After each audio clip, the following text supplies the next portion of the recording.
तो आज हम पढ़ेंगे defects of vision and their correction. तो क्या डिफेक्ट्स हो गए हमारे विजन में? हमने देखा आई कैसे हमारा वर्क करता है, आई में जो लेंस लगा हुआ है वो कैसे वर्क करता है, और हम कैसे डिफरेंट डिस्टेंस पे जो ऑब्जेक्ट है कैसे हम क्लियरली देख सकते हैं, क्योंकि हमारे आई के कैपेसिटी, आई के लेंस की कैपेसिटी, जिसे क्या बोलते हैं हम, पावर ऑफ अकोमोडेशन, तो फोकल लेंथ को चेंज कर सकता है, जिसकी वजह से हम डिफरेंट डिस्टेंस पे जो ऑब्जेक्ट है उसको क्लियरली देख सकते हैं। लेकिन अगर आई में कुछ डिफेक्ट आ गया या किसी तरह से, मतलब अगर डिफेक्ट आता है तो हमारे विजन में आने वो ऑब्जेक्ट को देखने की जो कैपेसिटी आई की डिफेक्ट हो जाती है, तो उसे क्या बोलेंगे हम, डिफेक्ट्स ऑफ विजन। अब उसको करेक्ट कैसे करना, तो कौन कौन से डिफेक्ट है और उसको करेक्शन कैसे कर सकते हो हम देखेंगे। तो देखो, some people can not see things clearly due to loss of accommodation power of the lens in their eyes. तो क्या होता है, लॉस ऑफ अकोमोडेशन पावर, यानी जो लेंस का अकोमोडेशन पावर है, अपने आप को फोकल लेंथ चेंज करने की जो उसकी कैपेसिटी, ये कभी कभी लॉस हो जाती है। ठीक है, मतलब ये मसल्स बराबर काम नहीं करते हुए, सिलियर मसल्स, उसकी वजह से क्या होगा, ये जो लेंस अकोमोडेट होता है, अपने आप को साइज में चेंज करता है, ये नहीं हो पाता है। अब साइज अगर वो अपना चेंज नहीं कर पाएगा तो क्या होगा, डिस्टिंक्ट ऑब्जेक्ट या डिफरेंट डिस्टेंस पे जो ऑब्जेक्ट है वहां से आने वाली रेज बराबर क्या होगी, रिफ्रैक्ट नहीं होगी, और उसका जो इमेज है वो प्रॉपर रेटिना पे नहीं बनेगा। कोई भी ऑब्जेक्ट हम कब देखते हैं, जब उसकी इमेज रेटिना पे बनेगी तब, तो उसके लिए फोकल लेंथ बराबर एडजस्ट होती रहती है, कंटिन्यू एडजस्ट होती रहती है। ठीक है, जो भी ऑब्जेक्ट हमें देखना है उस हिसाब से फोकल लेंथ एडजस्ट होती है। अब देखो, आप एक एंगल से एक तरफ देखोगे तो उसके आगे वाली चीज क्लियर नहीं दिखेगी, वही चीज आपको क्लियर दिखेगी। तो बराबर जिस ऑब्जेक्ट को हम ऑब्जर्व कर रहे हैं वहां से आने वाली रेस के हिसाब से हमारा फोकल लेंथ एडजस्ट हो जाता है। लेकिन ये कैपेसिटी अगर चले गई लेंस की, कम हो गई एडजस्ट होने की, तो क्या होगा, इमेज फॉर्म होगी क्या रेटिना पे, नहीं होगी, और हमें क्लियरली नहीं दिखाई देगा। तो some people can not see things clearly, तो कुछ लोग क्लियरली ऑब्जेक्ट्स नहीं देख सकते due to loss of accommodation power of the lens. ठीक है, तो accommodation power of lens loss हो जाने से, लॉस है ना, खत्म हो गया या कम हो गया, जिसकी वजह से क्लियरली ऑब्जेक्ट नहीं देख पाएंगे। Because of defective refraction by the lenses their vision becomes फेंट एंड फजी। फेंट एंड फजी मतलब धुंधला दिखाई देना, क्लियर नहीं दिखता उसको। In general, there are 3 types of refraction defects. तो रिफ्रैक्शन डिफेक्ट बोलते हैं, इन्फेक्शन की वजह से वो अलग हो गया, वो दैट इज डिफरेंट थिंग। ठीक है, लेकिन जो रिफ्रैक्शन, लाइट का रिफ्रैक्शन हो रहा है, ये प्रॉपर नहीं हो रहा है, तो इसकी वजह से कितने डिफेक्ट्स है, 3 डिफेक्ट्स है, हम देखने वाले हैं। तो पहला है नियर साइटेडनेस, जैसा कि उस दिन भी बताया था मैंने, ठीक है, शॉर्ट में हमने डिस्कस किया। नियर साइटेडनेस यानी नियर यानी पास वाली, साइटेडनेस यानी विजन दिखना, साइट में है वो। ठीक है, तो नियर वाली चीज दिखना और लॉन्गर डिस्टेंस की चीज नहीं दिखना, इसे क्या बोलेंगे हम, नियर साइटेडनेस। और दूसरा नाम है उसको मायोपिया। दूसरा क्या नाम है, myopia. So in this case the I can see near by objects clearly but the distant objects appear indistinct. Indistinct मतलब अलग अलग, हम सेपरेटली क्लियरली उनको नहीं देख सकते, वो ऐसा लगता है एक दूसरे में ये हो, जैसे कि हम ये बुक को आई के पास लेके आए तो अल्फाबेट्स कैसे हो गए, एक दूसरे में मर्ज हो गए, ऐसे दिखता है, डिस्टिंक्ट नहीं दिखते, अलग अलग नहीं दिखते। तो उसी तरह से होता है, जो लॉन्ग डिस्टेंस पे ऑब्जेक्ट है हम क्लियरली डिस्टिंक्टली नहीं देख सकते, जबकि नियर बाय ऑब्जेक्ट हम क्लियरली देख सकते हैं। तो ऐसे डिफेक्ट को क्या बोलेंगे, नियर साइटेडनेस या myopia. This means that the far point of the eye is not at infinity but shifts closer to the eye. In nearsightedness, the image of a distant object forms in front of the retina. There are 2 reasons for this defect. ये defect क्यों होता है, तो इसके पीछे 2 reason है। पहला reason, the curvature of the cornea and the eye lens increases. The muscle near the lens cannot relax so that the converging power of the lens remains large. ठीक है, क्या होता है यहाँ, the curvature of the cornea and the eye lens increases. तो curvature जो होता है, कर्वेचर मतलब गोलाकार जो है उसका, लेंस का इंक्रीज हो जाता है। The muscles near the lens can not relax so that the converging power of the lens remains large. तो इसके वजह से क्या होगा, ये जो मसल्स होती है, सिलियरी मसल्स, ये रिलैक्स नहीं हो पाती, मतलब वो लेंस को स्ट्रेच नहीं कर पाती, जिसकी वजह से पैटर्न नहीं होगा। तो हम लॉन्ग डिस्टेंस का, अगर हमने देखा लॉन्ग डिस्टेंस का अगर ऑब्जेक्ट देखना है आई को, तो क्या करना पड़ेगा, लेंस को थोड़ा फ्लैट होना पड़ेगा, फोकल लेंथ इंक्रीज करना पड़ेगा, लेकिन ये फ्लैट हो नहीं पाता बिकॉज ऑफ सिलियरी मसल्स के एक्शन, उन्हें रिलैक्स नहीं हो पा रहे ठीक ढंग से। ठीक है, जिसकी वजह से क्या होगा, राउंडेड ज्यादा रहेगा, और राउंडेड ज्यादा रहेगा तो उसका फोकस कहाँ रहेगा, पास में ही रहेगा, रेटिना के ऊपर फोकस नहीं जाएगा। समझ में आ रहा है? तो लॉन्ग डिस्टेंस से आने वाली रेस कैसी होती है, पैरेलल होती है, तो उसकी इमेज कहाँ बनती है, फोकस के ऊपर, और ये फोकस ही क्या होता है, फोकस लेंथ इसकी शॉर्ट होने से रेटिना के पहले इमेज बन जाती है, जिसके वजह से हमारा जो सेल्स है, जो लाइट सेंसिटिव सेल्स है रेटिना के ऊपर, वो प्रॉपर उसको सेंस नहीं होता उनको, और वो प्रॉपरली मैसेज हमारे ब्रेन को नहीं पहुंचा पाते, और वो जो इमेज है हमें धुंधली दिखाई देगी या क्लियरली दिखाई नहीं देगी। ठीक है, तो ये फर्स्ट रीजन हो गया, समझ में आ गया। Curvature of cornea and eye lens increases, तो कर्वेचर इंक्रीज हो जाने से लेंस का, और मसल जो होती है near the lens can not relax, muscle relax नहीं हो पाती, जिसकी वजह से फ्लैट नहीं हो पाता लेंस, और जिसकी वजह से फोकल लेंथ इसकी डिक्रीज ही रहती, इंक्रीज नहीं हो पाती। तो एक रीजन हो गया। और सेकंड रीजन क्या है, the eye ball elongates so that the distance between the lens and the retina increases। तो जो आई बॉल होता है, हमने कल देखा आई बॉल मतलब ये पूरा मतलब स्फेरिकल जो आई है, तो ये जो आई बॉल होता है इसका अगर डिस्टेंस किसी वजह से बढ़ गया तो रेटिना और इसके इलॉन्गेट हो जाता है, बोलते स्वेलिंग हो गई, कुछ हो गया, तो उससे क्या होगा, ये जो डिस्टेंस है दोनों के बीच का, लेंस और रेटिना के बीच का, ये डिस्टेंस बढ़ जाता है। अब डिस्टेंस बढ़ जाने से भी क्या होगा, जो इमेज रेटिना के ऊपर फॉर्म हो रही, रेटिना के ऊपर ना आते हुए पहले ही आ जाएगा, ये डिस्टेंस बढ़ जाएगा तो रेटिना के ऊपर बनने वाली इमेज इधर ही बन जाएगी।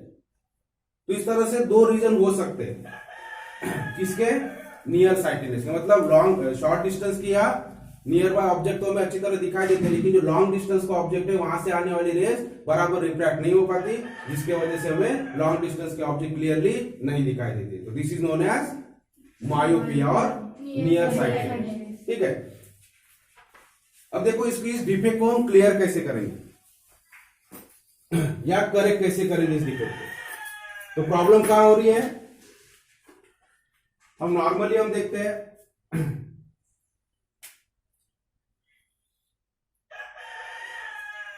तो ये मान लो आई है, ये रेटिना इधर, यहां लेंस लगा हुआ है, तो जो लॉन्ग डिस्टेंस से रेज आ रही है, तो लॉन्ग डिस्टेंस से आने वाली रेस क्या होती है, पैरेलल होती है, तो आफ्टर रिफ्रैक्शन ये कहा, यहाँ रेटिना के ऊपर नॉर्मल यहाँ इमेज तैयार होता है और हमें क्लियरली वो ऑब्जेक्ट दिखाई देता है। लेकिन अब ये डिफेक्ट में क्या हो जाता है, ये जो पावर है इसका फ्लैट होने का ये नहीं हो पाता है। ठीक है, या फ्लैट नहीं हो पाता है, तो इसके वजह से क्या होगा, ये जो फोकस है यहां हम ड्रॉ करेंगे नेक्स्ट डे,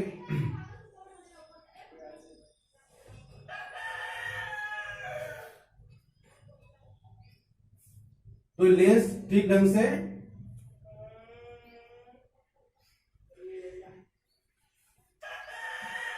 ये नियर वाली चीज जो है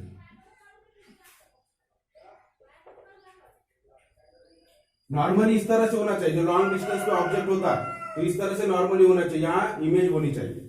अब जो शॉर्ट डिस्टेंस पे ऑब्जेक्ट है तो यहां क्या हो रहा है, ये तो बराबर यहां कॉन्वर्ज हो रही है क्योंकि अभी राउंडेड है, जो लेंस है वो राउंडेड है, तो शॉर्ट डिस्टेंस पे जो ऑब्जेक्ट है ये हमें क्लियरली दिख रहा है। लेकिन जो लॉन्ग डिस्टेंस का ऑब्जेक्ट होता है, ये डिफेक्ट में क्या होता है, तो ये पैटर्न नहीं हो पाता अच्छी तरह से और थोड़ा सा कर्व ज्यादा रहता है, जिसकी वजह से इसकी फोकल लेंथ कम हो जाएगी। तो ये जो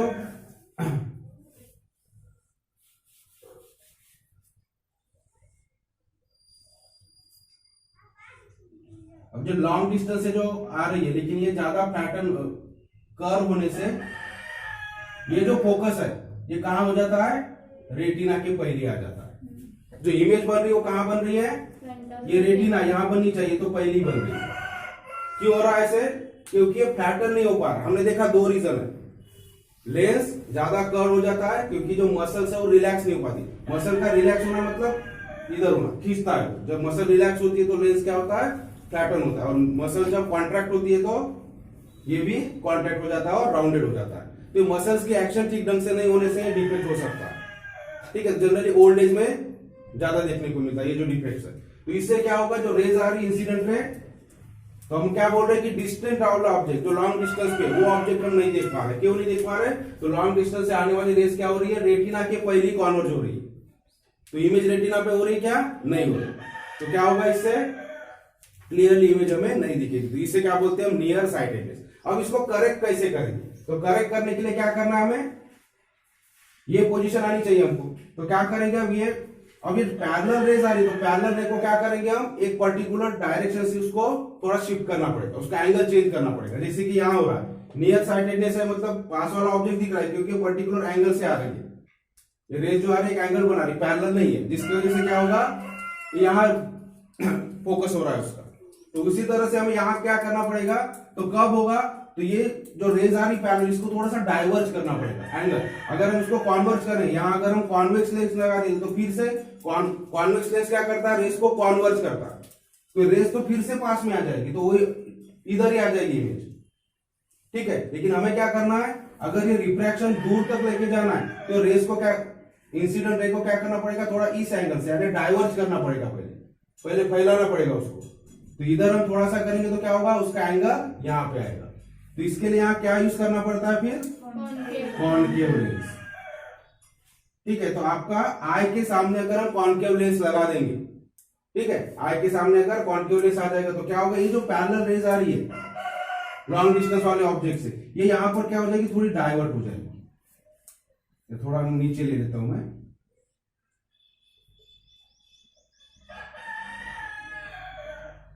तो कॉनकेव लेंस से क्या होता है, डाइवर्जेंस होता है, मतलब रे क्या होती है, एक दूसरे से अवे जाती है। तो ये पैरेलल के बजाय क्या हो जाएगी, रे डाइवर्ज हो जाएगी इस डायरेक्शन में। अब इस डायरेक्शन पे जाने से क्या होगा, ये एंगल भी चेंज हो जाएगा, रिफ्रैक्शन का जो एंगल है चेंज हो जाएगा, तो ये थोड़ा लॉन्ग डिस्टेंस पे जाएगी और यहां मीट हो जाएगी। समझ में आ रहा है डिफेक्ट क्या होता है और किस तरह से हम करेक्शन करें। तो नॉर्मली इस तरह से होना चाहिए, नॉर्मल पोजीशन है कि अगर कोई डिफेक्ट नहीं है तो पैरेलल रे इस तरह से आती है लेंस के ऊपर, तो बराबर यहाँ कॉन्वर्ज होगा, यहाँ इमेज तैयार होगी, तो हमें क्लियर दिखाई देगा। नियर वाला ऑब्जेक्ट है, नियर साइटेड, जिसमें क्या होता है, तो नियर वाला जो ऑब्जेक्ट है इसकी रेज बराबर इस एंगल से आ रही है, तो इमेज यहाँ फॉर्म हो रही है, इसलिए हमें क्लियरली दिखाई देता है। लेकिन नियर साइटेडनेस में जो लॉन्ग डिस्टेंस से आने वाली जो रेज होती है, ठीक है, ये जो रेज है इसकी इमेज कहां फॉर्म होगी, ये पहले ही फॉर्म हो जाती है। तो इस डिफेक्ट को बोलते हैं हम नियर साइटेडनेस। फिर इसको करेक्शन कैसा करेंगे, तो हमारे आई के लेंस के सामने क्या लगा देंगे हम, कॉनकेव लेंस। तो कॉनकेव लेंस लगाने से क्या होगा, डाइवर्जिंग पावर इसका बढ़ जाएगा, तो जो रेस पैरेलल आ रही है थोड़ी डाइवर्ज हो जाएगी, उसका एंगल इस तरह से एडजस्ट हो जाएगा कि हमारा लेंस उसका इमेज प्रॉपर्ली रेटिना के ऊपर फॉर्म कर सकेगा, ठीक है। तो समझ में आ गया डिफेक्ट और उसका करेक्शन। तो देखो यहाँ दिया है करेक्शन में, next paragraph, this defect can be corrected by using spectacles with concave lens of proper focal length. तो कितना फोकल लेंथ का होना वो डिपेंड करता है कि हमारी इमेज कैसी फॉर्म हो रही है, ठीक है। तो चेक करने के बाद में डॉक्टर डिसाइड करता है कितना लेंस का पावर होना चाहिए, फोकल लेंथ होनी चाहिए। This lens diverges the incident raise and this diverged ray can be converged by the lens in the eye to form the image on the retina, ठीक है। तो कॉनकेव लेंस क्या करेगा, पहले रेज को diverge करेगा और फिर एक कॉन्वेक्स लेंस क्या करेगा, अपना आई के अंदर में इसको कॉन्वर्ज करेगा, ठीक है। तो पहले डाइवर्ज होगा और फिर कॉन्वर्जिंग होगा रेज का, तो प्रॉपरली इमेज यहाँ फॉर्म होती है। तो उसके लिए प्रॉपर फोकल लेंथ वाला लेंस हमें यूज करना है। कितना फोकल लेंथ चाहिए ताकि कितना डाइवर्जेंस हो। The focal length of concave lens is negative, so a lens with negative power is required for correcting nearsightedness. तो जिसका भी स्पेक्टेकल का पावर निगेटिव है उसमें कौन सा डिफेक्ट होता है, नियर साइटेडनेस, मतलब पास वाली चीज तो दिखती है, दूर वाली चीज उसको नहीं दिखती। तो ऐसे पेशेंट को या ऐसे, ठीक है, जिसमें डिफेक्ट है तो क्या बोलेंगे हम, अगर नेगेटिव पावर उसके स्पेक्टेकल का, इसका मतलब कौन सा डिफेक्ट है, मायोपिया या near sightedness. The power of the lens is different for different eyes depending on the magnitude of their near sightedness, ठीक है। तो हर एक का पावर अलग होगा, डिपेंड होता है कि कितना नियर साइटेडनेस है इसको, ठीक है। तो इस तरह से समझ में आ गया पहला डिफेक्ट, नियर साइटेडनेस और मायोपिया, ठीक है।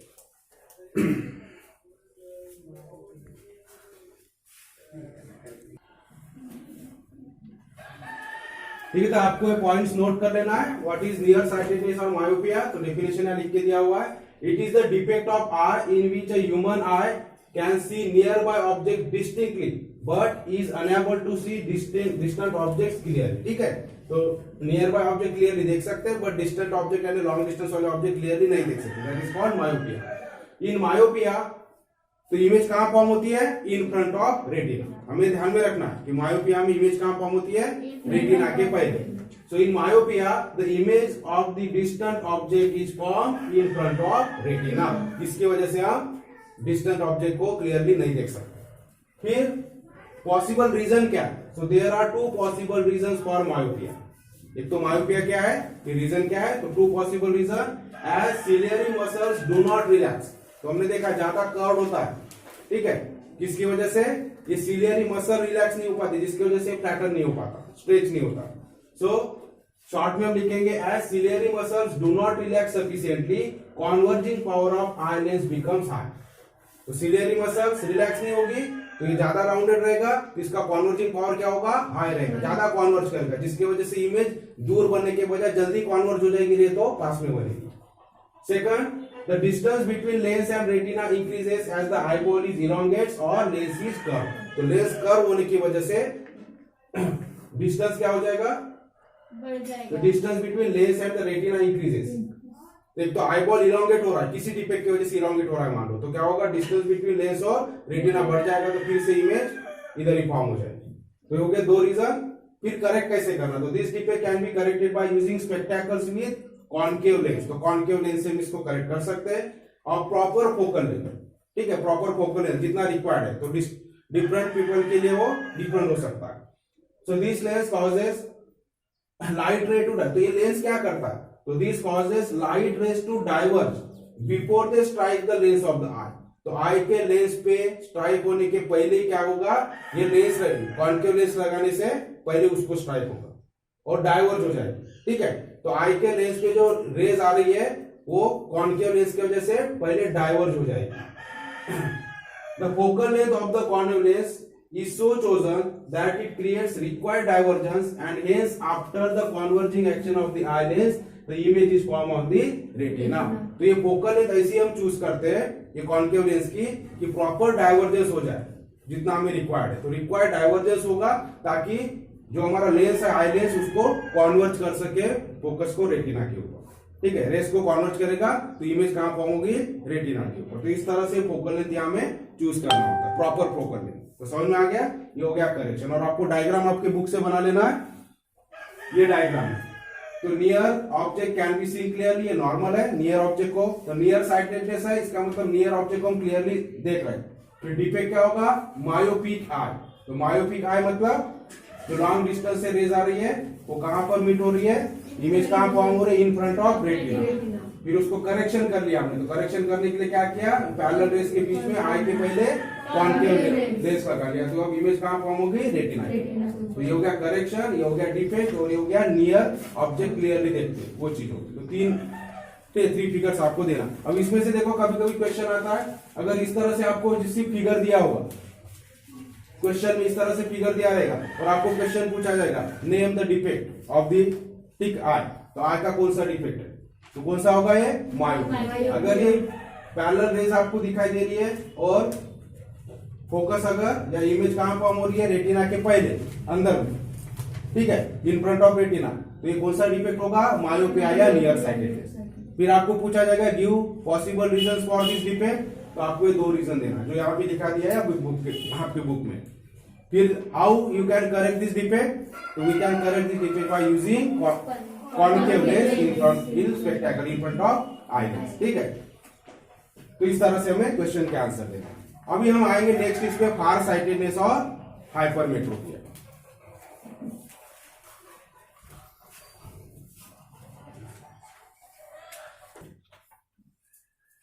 अब देखो हाइपरमेट्रोपिया या फार साइटेडनेस क्या होता है? तो फार साइटेडनेस मतलब लॉन्ग डिस्टेंस की जो ऑब्जेक्ट है वो हमें क्लियरली दिखाई देते हैं, बट नियर बाय ऑब्जेक्ट को क्लियरली दिखाई नहीं देते, दैट इज कॉल्ड हाइपरमेट्रोपिया या फार sightedness. So it is the defect in which human eye can see distant object. Distant का मतलब लॉन्ग डिस्टेंस, ठीक है, तो कंफ्यूज होना, डिस्टेंट यानी लॉन्ग डिस्टेंस वाला ऑब्जेक्ट। डिस्टिंक्टली मतलब क्लियर, अलग अलग बढ़िया देख सकते हैं, उसको बोलते हैं distinctly, but is unable to see nearby object clear, ठीक है। तो डिस्टेंट ऑब्जेक्ट को तो डिस्टिंक्टली यानी क्लियरली देख सकते हैं, बट अनएबल टू सी मतलब एबल नहीं है नियर बाय ऑब्जेक्ट क्लियरली। तो नियर बाय ऑब्जेक्ट क्लियरली देखने के लिए हमारी जो आई होती है वो सक्षम नहीं होती, अनएबल होती है। So this defect is known as far sightedness और hypermetropia. The image of the nearby object falls behind retina.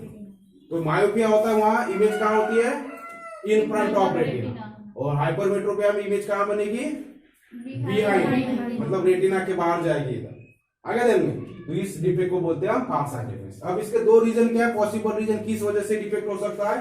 So there are two possible reasons for hypermetropia. So first is weak action of ciliary muscles decreases curvature of cornea and the eye lens so that the converging power of the lens become less. अब converging power less होगा मतलब flat रहेगा थोड़ा सा, ये curvature जो है lens का वो क्या होगा, कम होगा, ठीक है, जिसके वजह से इसका कॉन्वर्जिंग पावर ज्यादा होगा, जल्दी लेस हो गया। There are two possible reasons. The weak action of ciliary muscle decreases the curvature, curvature decrease हो जाएगा। कर्वेचर डिक्रीज होना मतलब फ्लैटन रहेगा, कर्व नहीं होगा, ठीक है। तो फ्लैटन रहने से क्या होगा, the converging power of the lens become less. तो कॉन्वर्ज करने का जो पावर है लेंस का वो लेस हो जाएगा। तो क्या होगा, कॉन्वर्ज का पावर लेस होना मतलब जो कॉन्वर्ज हो रही है ये थोड़ी लॉन्ग डिस्टेंस पे होगी, समझ में आ रहा है। तो जो नियर बाय ऑब्जेक्ट है उससे आने वाली रेज जो है वो लॉन्ग डिस्टेंस पे कॉन्वर्ज होगी, एक दूसरे से इंटरसेक्ट होगी, मतलब इमेज कहां फॉर्म होगी, लॉन्ग डिस्टेंस में, मतलब रेटिना से बिहाइंड, पीछे।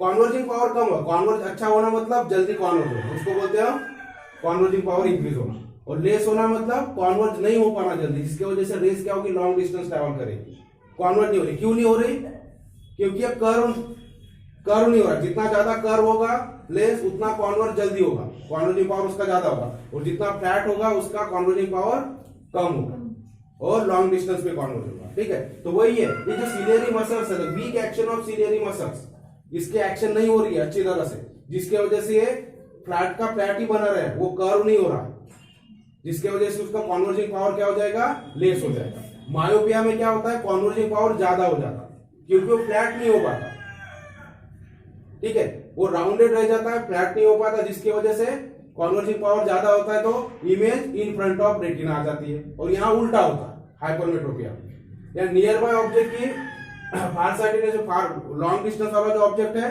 वो तो हम देख रहे हैं, लेकिन नियर बाय ऑब्जेक्ट के लिए क्या होना चाहिए, जो कॉन्वर्जिंग पावर है वो ज्यादा होना चाहिए, तो वो नहीं हो पा रहा है, यहाँ पर लेस हो रहा है। किसकी वजह से, क्योंकि सिलियरी मसल बराबर काम नहीं कर रहे। तो weak action of ciliary muscle decreases curvature of cornea, curvature को डिक्रीज करता है, मतलब वो ज्यादा फ्लैट है, तो जिसकी वजह से जो नियर बाय ऑब्जेक्ट है उसकी जो इमेज फॉर्म होना है, आफ्टर रिफ्रैक्शन जो रेज मीट होना है, वो रेटिना के बजाय रेटिना से दूर चले जाती है, बिहाइंड चले जाती है, ठीक है। सो एक हो गया reason. Second reason, the distance between eye lens and retina decreases. Myopia में हमने देखा डिस्टेंस इंक्रीज हो रहा है, जिसकी वजह से इमेज पहले ही फॉर्म हो रही है। अब यहाँ क्या हो रहा है, डिस्टेंस डिक्रीज हो रहा है, तो रेटिना इससे दूर जा रही है, आगे दिन में। तो distance between eye lens and retina decreases on account of either shortening, तो किसकी वजह से, एक तो शॉर्टनिंग हो जाएगा आई बॉल, उस यानी आई बॉल छोटा हो गया, तो क्या हो गया, फोकस बाहर निकल जाएगा, मतलब जहां रेज मीट हो रही है वो पॉइंट बाहर आ जाएगा, ठीक है। और फ्लैटनिंग ऑफ लेंस, लेंस अगर फ्लैट हो जाता है तो इस तरह से, तो लेंस फ्लैट हो रहा है मतलब फिर से सिकुड़ रहा है, तो और उसका कॉन्वर्जिंग पावर लेस हो जाएगा, तो और दूर चली जाती है रेस। तो रेस दूर जा रही है, मिड लॉन्ग डिस्टेंस पे हो रही है, तो रेटिना के बाहर जाएगी, या फिर ये लेंस और जो रेटिना इसके बीच का डिस्टेंस कम हो गया, डिस्टेंस बराबर है तो बराबर वह इमेज फॉर्म हो रही है, और एक डिस्टेंस कम होगा तो इमेज किधर जाएगी, रेटिना के बाहर, ठीक है। तो हम फिगर से समझ लेंगे, तो ये समझ में आ गया।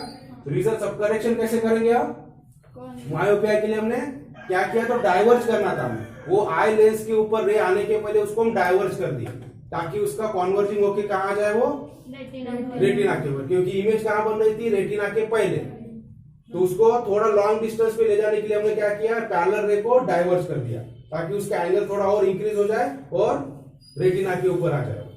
अब यहाँ क्या करना पड़ेगा, ऑलरेडी बाहर जा रहा है रेटिना के बाहर, तो एंगल को क्या करना पड़ेगा, रिड्यूस करना पड़ेगा। तो जो जो रे आ रही है उसको क्या करना पड़ेगा हमको, और कॉन्वर्ज करना पड़ेगा। तो कॉन्वर्ज करने के लिए कौन सा लेंस यूज करेंगे आप, कॉन्वेक्स लेंस, ठीक है। So this defect can be corrected by using convex lens with proper focal length. ठीक है, तो जो भी प्रॉपर फोकल डिफेक्ट के हिसाब से दिस लेंस कॉन्वर्जेस, तो क्या होगा, ये आई के पहले अगर वो कॉन्वेक्स लेंस लगा देंगे तो जो आने वाली रेज है वो कहां से, नियर बाय ऑब्जेक्ट। ये कौन सा डिफेक्ट है, नियर बाय ऑब्जेक्ट हम नहीं देख रहे, तो नियर बाय ऑब्जेक्ट से जो आने वाली रेज है वो क्या होगा, कॉन्वर्ज हो जाएगी पहले, और कॉन्वर्ज होके फिर तो पहले कॉन्वेक्स लेंस पहले इसको कॉन्वर्ज करेगा, फिर हमारा आई का लेंस भी उसको कॉन्वर्ज करेगा, तो दो बार कॉन्वर्जेंस हो जाएगा, तो क्या होगा, जो बाहर लॉन्ग डिस्टेंस पे इमेज आ रही है वो पास में आ जाएगी, कॉन्वर्जिंग पावर बढ़ जाएगा। ये क्यों हो रहा है, कॉन्वर्जिंग पावर हमारे लेंस का कम होने की वजह से, इमेज कहां जा रही है, रेटिना के बाहर जा रही है, तो कॉन्वर्जिंग पावर हमें बढ़ाना है, तो क्या करेंगे, वो लेंस का कॉन्वर्जिंग पावर नहीं हो रहा है, नेचुरली नहीं कर पा रहा है हमारा आई, तो क्या होगा, अब उसके आगे और एक कॉन्वर्जिंग लेंस लगा देंगे, यानी कॉन्वेक्स लेंस लगा देंगे, तो कॉन्वर्जिंग पावर बढ़ जाएगा, तो रे क्या होगी, रेटिना के ऊपर कॉन्वर्ज हो जाएगी। So the eye lens, sorry, this lens converges the incident ray before they reach the eye lens. तो ये जो लेंस हम लगाएंगे स्पेक्टेकल में, ये क्या होगा, आई लेंस के ऊपर जो इंसिडेंट रे आ रही है उसको आई लेंस पे आने के पहले ही कॉन्वर्ज कर देगी। देन आई लेंस, फिर आई लेंस क्या करेगा उसको, ये कॉन्वर्जन रे, कॉन्वर्ज हुई वाली रे आई के ऊपर आएगी, आई के लेंस के ऊपर, और फिर और कॉन्वर्ज होगा उसका, तो the eye lens then converges them to form the image on the retina. ठीक है, तो इसको हम फिगर से अभी समझ लेंगे, नोट कर लेना आपको ये। अब देखो फार साइटेडनेस से इसका मतलब क्या, लॉन्ग डिस्टेंस का ऑब्जेक्ट हमें दिख रहा, तो लॉन्ग डिस्टेंस से आने वाली रेस क्या होगी, पैरेलल होगी, और ये रेटिना के ऊपर यहां भी, तो हमें इमेज प्रॉपर दिख रहा है, मतलब डिस्टेंट ऑब्जेक्ट को हम क्लियरली देख सकते हैं। अब डिफेक्ट में क्या होगा, हाइपरमेट्रोपिक आई बोलते हैं उसको, हाइपरमेट्रोपिक आई मतलब डिफेक्टिव है, जिसमें डिफेक्ट हो चुका है, तो क्या नहीं देख रहे हम, नियर बाय ऑब्जेक्ट नहीं देख रहे।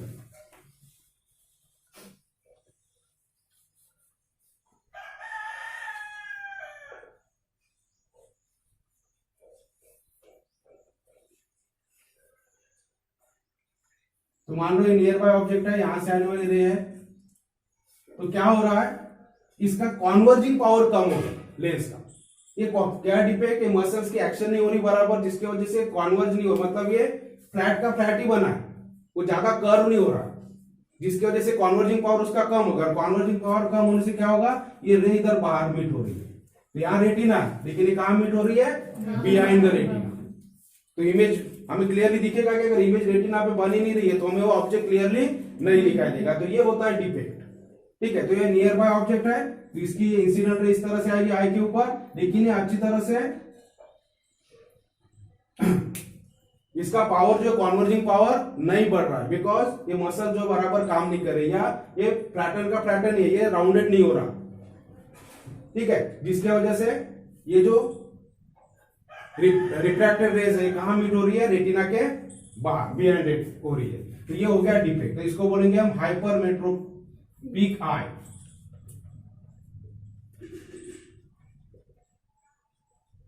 अब इसको करेक्शन कैसा करेंगे हम, तो करेक्शन करने के लिए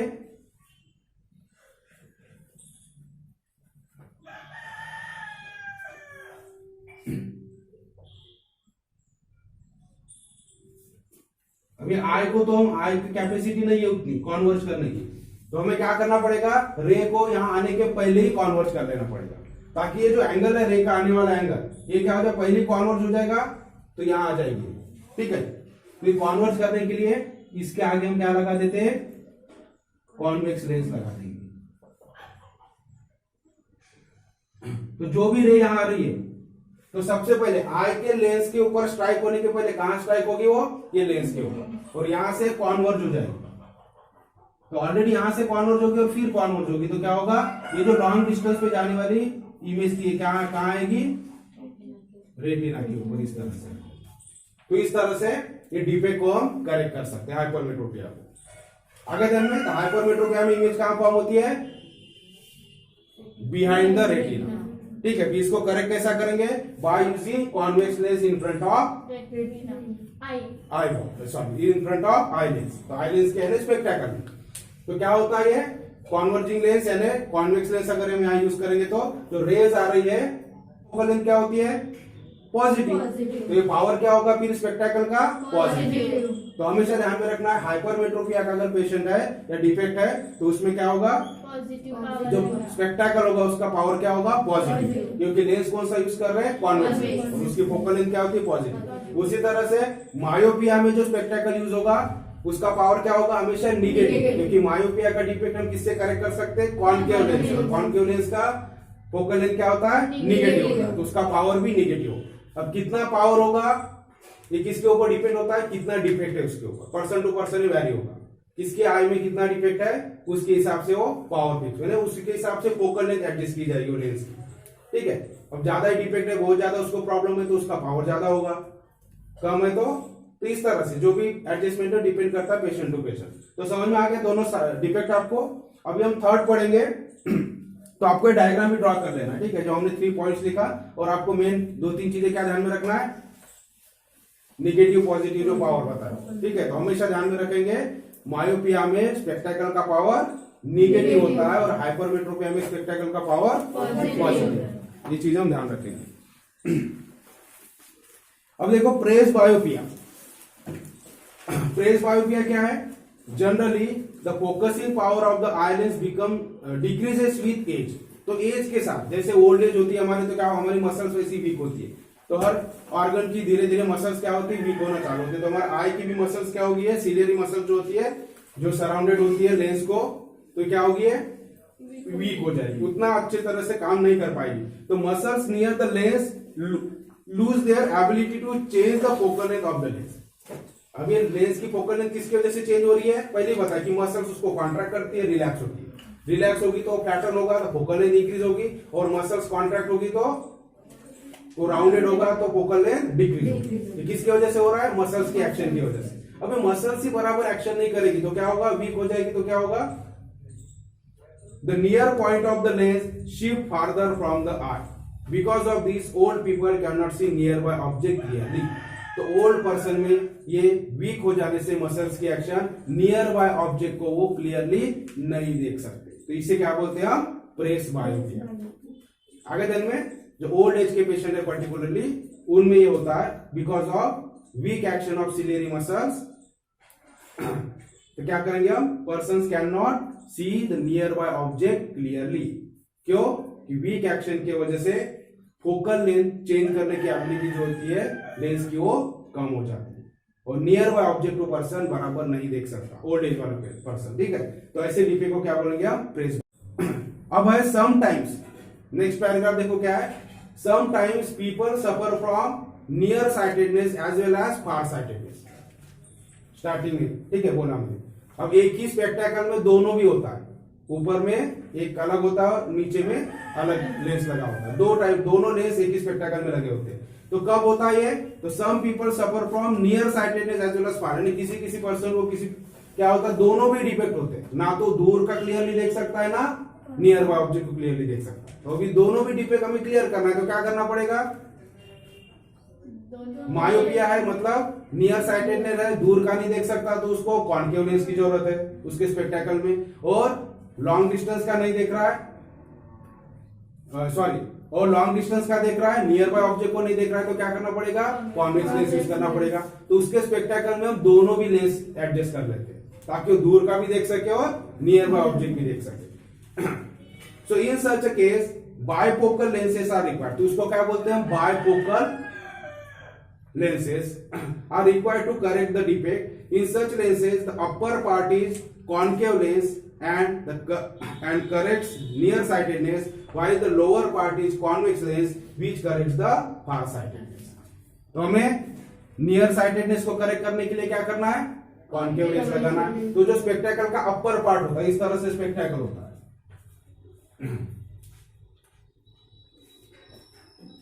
मान लो इस तरह से स्पेक्टेकल है, तो यहाँ एक इस तरह से दिखेगा, होता है।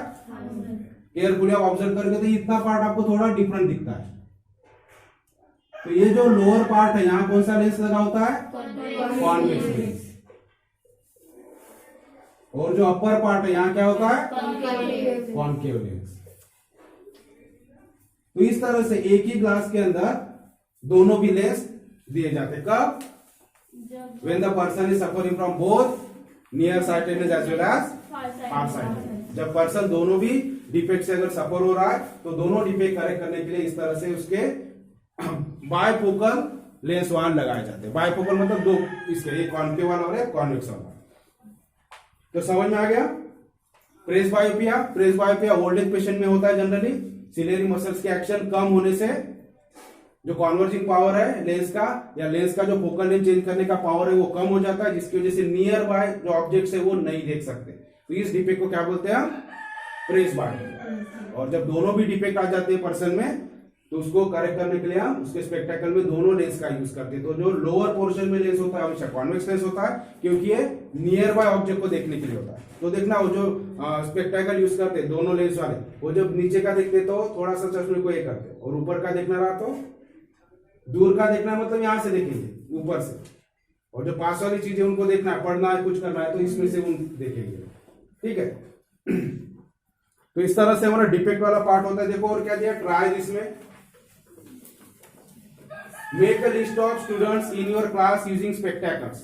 तो आपके क्लास में जो स्टूडेंट है, ठीक है, जो लिस्ट बना बोलते कितने स्टूडेंट स्पेक्टेकल है उनके पास।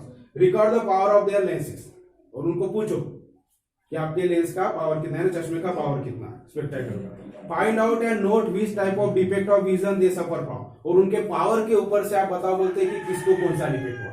जैसा कि धीरज, ठीक है, तो कौन सा पावर है आपने बताया 0.5, मतलब प्लस 0.5 पॉजिटिव है। तो पॉजिटिव है मतलब कौन सा डिफेक्ट होगा इनको बताओ, फार साइटेड, मतलब लॉन्ग डिस्टेंस के तो ऑब्जेक्ट देख सकते हैं लेकिन शॉर्ट डिस्टेंस के जो नियर बाय ऑब्जेक्ट है आप नहीं देख पाओगे। ठीक है, तो आपको कौन सा डिफेक्ट है, हाइपरमेट्रोपिया या फार साइटेड। ठीक है, तो कौन सा लेंस लगा होगा आपके इसमें, कॉन्वेक्स लेंस। आपके स्पेक्टेकल में कौन सा लेंस लगा हुआ है, कॉन्वेक्स। तो इस तरह से आपको बोलते हैं कि आप क्लास में जो स्टूडेंट है तो उनका एक लिस्ट बनाओ, ठीक है, किसको स्पेक्टेकल है, फिर किसका पावर पॉजिटिव है, किसका पावर नेगेटिव है वो लिख लो। तो जिसका पावर पॉजिटिव है उसको कौन सा डिफेक्ट हुआ है, और जिसका नेगेटिव उसको नियर साइड। ठीक है, आपको करना है। तो इस तरह से हमारा डिफेक्ट्स ऑफ विजन यहाँ कंप्लीट होता है।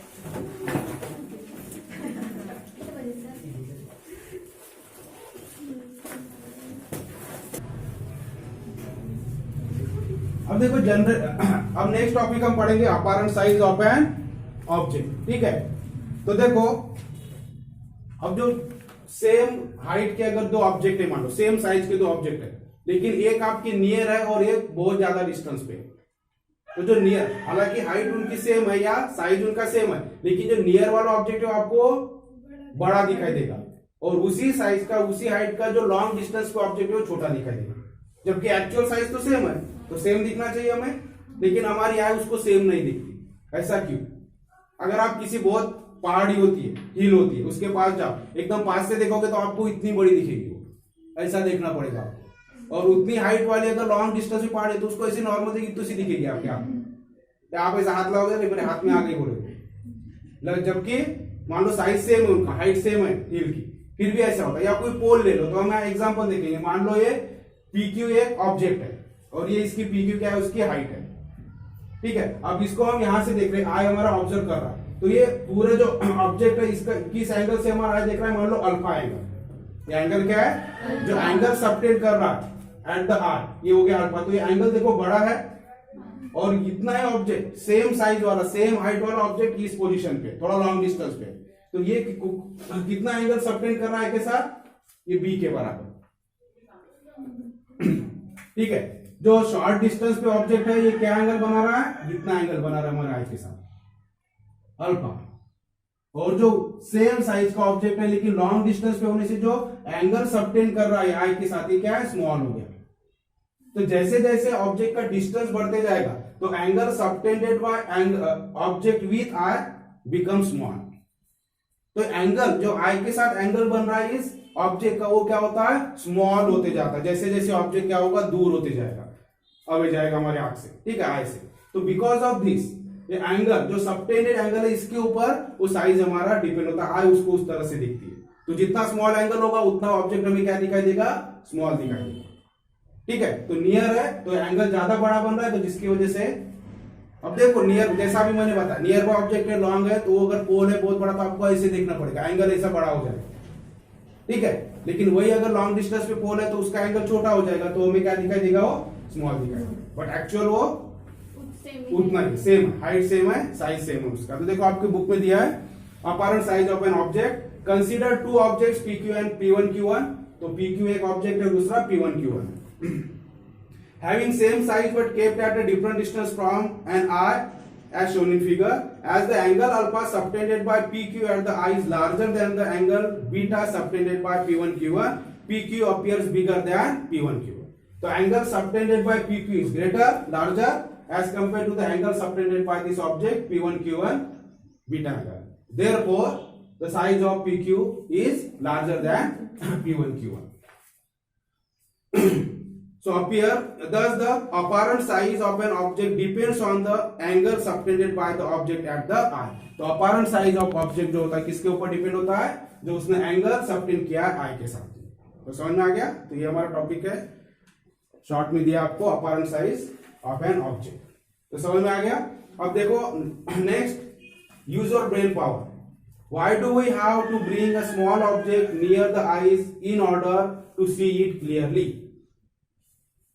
Why do we have to bring small object? अब इसी से apparent size के ऊपर से आप देखो, अगर वो स्मॉल ऑब्जेक्ट है तो उसको हम आई के पास में लाएंगे तो क्या होगा, उसका एंगल इंक्रीज होगा। आगे ध्यान में, लॉन्ग डिस्टेंस पे तो स्मॉल दिखेगा, और उसको और आई के नियर लाएंगे तो क्या होगा, एंगल जो सबटेंड हो रहा है, वो ऑब्जेक्ट हमारे आई के साथ जो एंगल सबटेंड कर रहा है वो इंक्रीज होगा, तो उसका साइज भी क्या हो जाएगा, इंक्रीज होगा।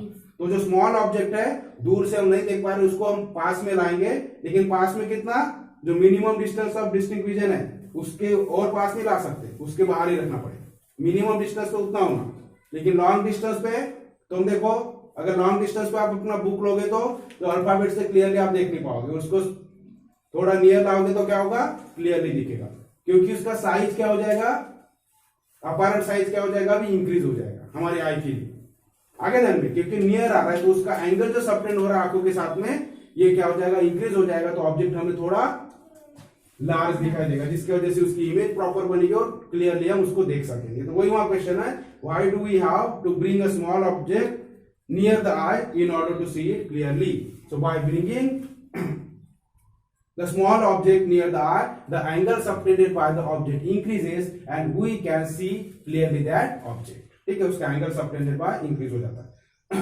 If we bring, second question है, if we bring an object closer than 25 centimetre, कल हमने देखा है, from the eyes, why can we not see it clearly even though it subtends a bigger angle at the eye? अब फिर से आगे कि हम अगर 25, जैसा कि minimum distance of distinct vision को हमें रखना है, उससे अगर कम डिस्टेंस पे उसको लाते ऑब्जेक्ट को, तो फिर से क्या होगा, क्लियरली नहीं देख पाएंगे, जबकि एंगल सबटेंड तो बढ़ रहा है। हम क्या बोल रहे हैं कि जितना एंगल बड़ा होगा ऑब्जेक्ट बड़ा हो जाएगा, ठीक है। जो भी ऑब्जेक्ट से रेज आ रही है, जो भी एंगल वो बना रहा है आंख के साथ, अगर इंक्रीज होता है तो ऑब्जेक्ट का साइज इंक्रीज होगा। तो अगर हम आंख के पास में 25 सेंटीमीटर से कम और डिस्टेंस पे और पास में लाते तो एंगल का साइज तो बढ़ रहा है, मतलब वो ऑब्जेक्ट का साइज हमें ज्यादा दिखाई देगा, तो क्लियर दिखना चाहिए, लेकिन ऐसा नहीं होता।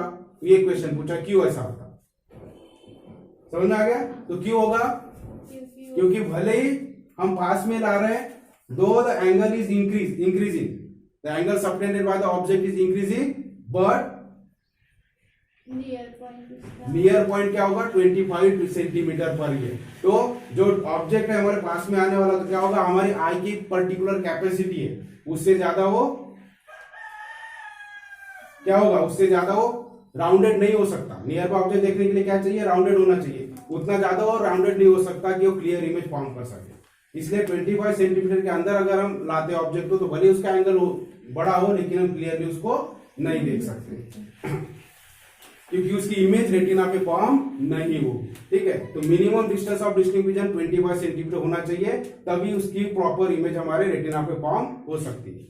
अब देखो uses of concave lenses, concave lenses के यूजेस क्या है। तो फर्स्ट देखो, medical equipments, scanner, CD player, these instruments use laser light for proper working of this equipments concave lenses are use. तो कहाँ यूज होता है? मेडिकल इक्विपमेंट, स्कैनर और सीडी प्लेयर में यूज होता है इसका। Then the bipolar door, this is a small safety device which helps us to see large area outside the door। तो डोर में जो लेंस लगा होता है, देखा है बहुत लोगों के घर में जो मेन डोर होता है एंट्रेंस का घर में, वहां एक छोटा सा लेंस लगा होता है। तो लेंस अब छोटा सा लेंस होता है लेकिन वो बाहर का पूरा एरिया कवर कर लेता है। ठीक है, तो किस लिए होता है ये? It is a small safety device. Safety device है कि हमारे घर में कौन आ रहा है वो देखने के लिए हम अंदर से देख सकते हैं। Which helps us to see a large area outside the door. तो डोर के बाहर में लार्ज एरिया हम छोटे से होल से देख सकते हैं और लेंस लगा होता है। तो कौन सा लेंस होता है वहां? Concave lens. This uses one or more concave lenses. Then spectacles. Third use क्या है? spectacle में concave lenses are used in spectacles to correct near sightedness। तो हमने ऑलरेडी देखा नियर साइटेडनेस में हम concave lens यूज करते हैं spectacle में। टॉर्च में यूज होता है। concave lens is used to spread widely the light produced by a small bulb inside the torch। ठीक है, तो टॉर्च से जो लाइट निकल रहा है उसको ज्यादा से ज्यादा स्प्रेड करने के लिए भी हम कॉनकेव लेंस वहां यूज करते हैं। Then camera, telescope and microscope, these instruments mainly use convex lenses to get good quality images। a concave lens is used in front of the eyepiece or inside। ठीक है, तो generally camera, telescope, microscope इनमें convex lens use होता है, लेकिन to get good quality images a concave lens is use in front of the eyepiece और inside.